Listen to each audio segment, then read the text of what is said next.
Assalamualaikum warahmatullahi wabarakatuh. Salam bahagia, salam guru penggerak. Saya calon guru penggerak angkatan 2 yang bernama Astri Mela Agustin dari SMA Negeri 1 Kibang, Kabupaten Lampung Timur. Saya akan memaparkan tugas modul 1.1.A9 yaitu koneksi antar materi, kesimpulan dan refleksi pemikiran Ki Hajar Dewantara. Sebelum saya mempelajari modul 1.1, saya beranggapan bahwa murid itu seperti gelas kosong yang dapat kita tuangkan air sesuka kita. Apabila kita menuangkan air berwarna merah, maka seluruh isi gelas itu akan berwarna merah. Apabila kita menuangkan air berwarna keruh, maka seluruh isi gelas itu akan keruh. Pada awalnya, saya beranggapan pendidik dapat membentuk anak didiknya. Pendidik merupakan sumber belajar yang utama bagi murid. Pembelajaran didominasi oleh guru atau yang dinamakan dengan teacher center. Kemudian pembelajaran menekankan pada pencapaian pada aspek kognitif tanpa mempertimbangkan aspek karakteristik peserta didik. Murid sebagai objek belajar yang tahunya hanya menerima pembelajaran atau materi dari guru, mengerjakan tugas yang diberikan oleh guru, dan hanya belajar sesuai dengan apa yang diinstruksikan oleh guru. Sedangkan gurunya sendiri lebih fokus pada bagaimana menyelesaikan materi sesuai dengan tuntutan kurikulum. Sibuk dengan kelengkapan administrasi sehingga dia lupa dengan tujuan utama pendidikan, yaitu menuntun anak sesuai dengan kodratnya untuk mencapai kebahagiaan anak. Setelah saya mempelajari modul 1.1 ini, saya merubah pola pikir saya bahwa anggapan saya selama ini kurang tepat. Pendidikan itu sejatinya adalah kegiatan menuntun anak, menghamba pada anak agar anak bahagia, bergembira pada prosesnya dan bahagia pada akhirnya.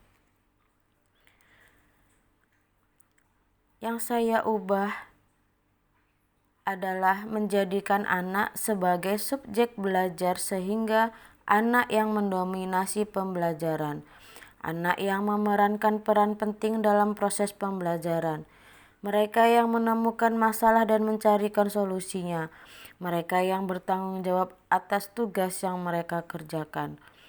Kemudian mereka membiasakan hal-hal yang baik, sehingga pembelajaran itu disebut dengan student center atau pembelajaran yang lebih bermakna untuk anak. Guru atau pendidik itu penuntun, panutan, suri teladan, contoh, motivator, dan fasilitator. Ya, sebagaimana semboyan Ki Hajar Dewantara, ing ngarso sung tulodo, ing madya mangun karso, tut uri handayani. Posisi di depan menjadi tauladan. Pendidik sepatutnya menjadi tauladan bagi siapa saja, terlebih bagi anak didiknya. Segala yang ada pada guru itu dilihat dan dijadikan contoh. Maka dari itu berilah contoh yang baik bagi anak didik kita. Sebagai contoh, penampilan guru yang rapih dan sopan, dari gaya bicaranya yang bijak dan tegas, dari perilakunya, dari sikapnya, bahasa tubuh, dari kebiasaannya, semuanya diamati oleh anak didik dan banyak yang menirunya. Kemudian posisi guru di tengah itu menciptakan suatu karya. Pendidik bersama anak didiknya menciptakan suatu karya, suatu pembelajaran yang bermakna, memberikan ide-ide dan juga segenap tenaga untuk membuat perubahan dari yang tidak bisa menjadi bisa, memberikan pengalaman nyata, meluaskan cakrawala pengetahuan, membuka tabir bagi kemustahilan-kemustahilan, menunjukkan bahwa dunia tidak hanya ada yang di depan mata kita saja.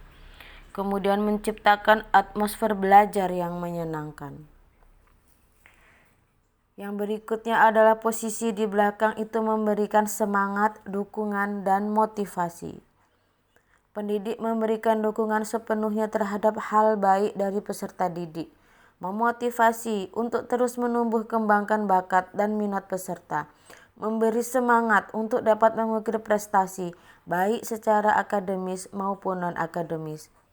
Yang semuanya itu tentu didasari oleh rasa kasih sayang yang tulus terhadap anak didiknya dengan mengharapkan tercapainya kebahagiaan anak-anak didiknya.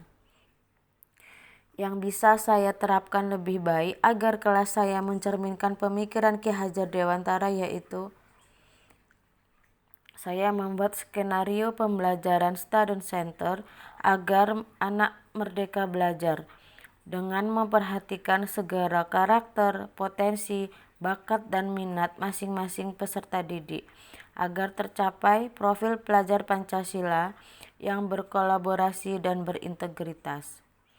Skenario yang dirancang tentu penuh dengan kegiatan-kegiatan yang menggembirakan anak, diselingi dengan permainan yang dapat membangkitkan motivasi belajar anak. Belajar dapat di mana saja, di ruangan terbuka, di dalam kelas. Semuanya dirancang agar proses pembelajaran terasa menyenangkan dan dapat memberikan hasil yang membahagiakan. Demikianlah yang dapat saya sampaikan. Lebih kurangnya saya mohon maaf. Salam bahagia, salam guru penggerak, guru bergerak, Indonesia maju. Semoga bermanfaat. Sekian dan terima kasih, dan saya akhiri. Wassalamualaikum warahmatullahi wabarakatuh.